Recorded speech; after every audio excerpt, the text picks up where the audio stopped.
کیونکہ روزانہ وہ اپنی ہی باتیں کرتے تھے اور میری طرف دیکھتے بھی نہیں تھے۔ جب میں قریب گیا تو ذہن بھی وہاں پر ہی کھڑا تھا۔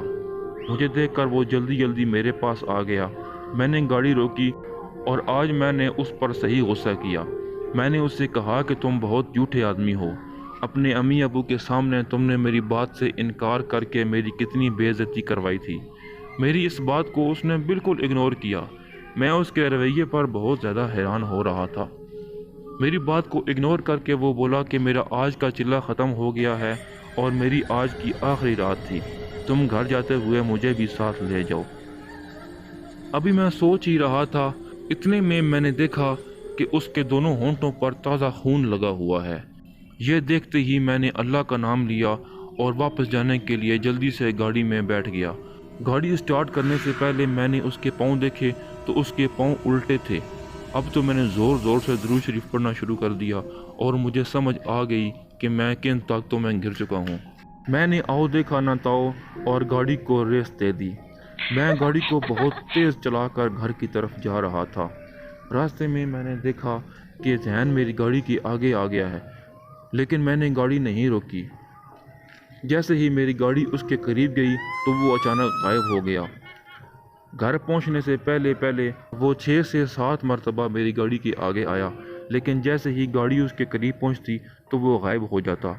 میرا خوف سے برا حال ہو رہا تھا۔ میں بڑی مشکل سے گھر پہنچا۔ گھر پہنچ کر میں نے اللہ کا شکر ادا کیا۔ اس کے بعد رات کو کوئی غیر معمولی واقعہ نہیں پیش آیا، لیکن اس کے 2-3 دن کے بعد گاؤں میں عجیب و غریب قسم کی آوازیں آنے لگیں۔ ایسے لگتا تھا جیسے بہت سارے لوگ مل کر رو رہے ہیں۔ کبھی لڑکیوں کے رونے کی آواز آتی تو کبھی لڑکوں کے رونے کی آواز آتی، اور آواز اتنی زوردار ہوتی تھی کہ ہمارے کانوں کے پردے پھٹنے والے ہو جاتے تھے۔ آواز کنویں کی طرف سے ہی آتی تھی۔ ہم سب لوگوں نے اس کنویں والا معمہ حل کرنے کی سوچی۔ گاؤں والے مل کر مسجد کے امام صاحب کے پاس گئے اور ہم سب امام صاحب کو ساتھ لے کر کنویں کی طرف چل پڑے۔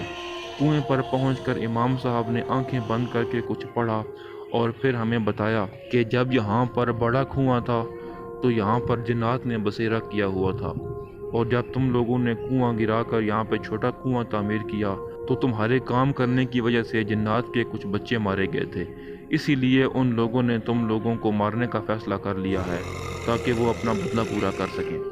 گاؤں والے سارے پریشان ہو گئے کیونکہ انہوں نے جان بوجھ کر تو کچھ نہیں کیا تھا۔ خیر امام صاحب نے سب کو ایک ایک تعویذ دیا اور کہا کہ یہ سب اپنے اپنے گھروں میں لٹکا لیں۔ ہم سب نے ایسا ہی کیا۔ 2 دن تو کچھ نہیں ہوا، لیکن تیسرے دن رات کو جب سب سو رہے تھے تو آدھی رات کو گاؤں کی گلیوں میں شور سنائی دیا، جیسے بہت سارے لوگ مل کر کہہ رہے ہوں کہ تم میں سے کوئی نہیں بچے گا، تم میں سے کوئی نہیں بچے گا۔ اگلے دن گاؤں کے سارے لوگ مل کر پھر امام صاحب کے پاس گئے اور اپنی پریشانی بتائی کہ اب تو معاملہ گاؤں کے گھروں تک پہنچ چکا ہے۔ امام صاحب نے سب کو صبر کرنے کی تلقین کی اور آنکھیں بند کر کے کچھ پڑھنے لگے۔ تھوڑی دیر کے بعد انہوں نے آنکھیں کھولیں اور سب کو بتایا کہ کنویں کے پاس جا کر بلی دینی ہوگی، کیونکہ جنات کے بچے مرے ہیں اور خون کا بدلہ خون ہی ہوتا ہے۔ اب سب پریشان ہو گئے کہ کس کی بلی دیں، تو امام صاحب نے حل پیش کیا اور بتایا کہ 2-3 اونٹ لیں اور جا کر کنویں کے پاس اس کی بلی دیں۔ لہٰذا ایسا ہی کیا گیا۔ سب گاؤں والوں نے مل کر 2-3 اونٹ خریدے اور رات کو کنویں کے پاس جا کر ان کی بلی دے دی۔ اس کے بعد گاؤں والوں کو تو کوئی نقصان نہیں ہوا، لیکن رات کو اکثر کنویں کے پاس سے آوازیں آتی رہتی ہیں۔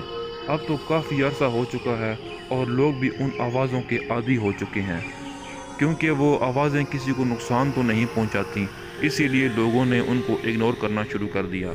اس واقعے کے بعد میں اتنا زیادہ اپسیٹ ہو گیا کہ میں نے گاؤں ہی چھوڑ دیا اور اپنی فیملی کے ساتھ شہر میں ہی سیٹل ہو گیا، کیونکہ میرا کام شہر میں تھا اور روزانہ رات کو وہاں سے میں یہاں نہیں آ سکتا تھا۔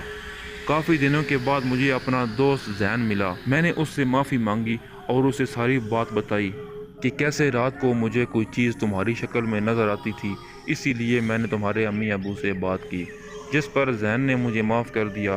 ہم دونوں نے ایک دوسرے کو گلے لگا لیا۔ تو دوستو، آپ کو آج کی کہانی کیسی لگی؟ اچھی لگی ہو تو ویڈیو کو لائک کریں۔ مزید ایسی کہانیوں کے لیے میرا چینل سبسکرائب کریں۔ میں ملتا ہوں آپ سے نیکسٹ ویڈیو میں، تب تک کے لیے اللہ حافظ۔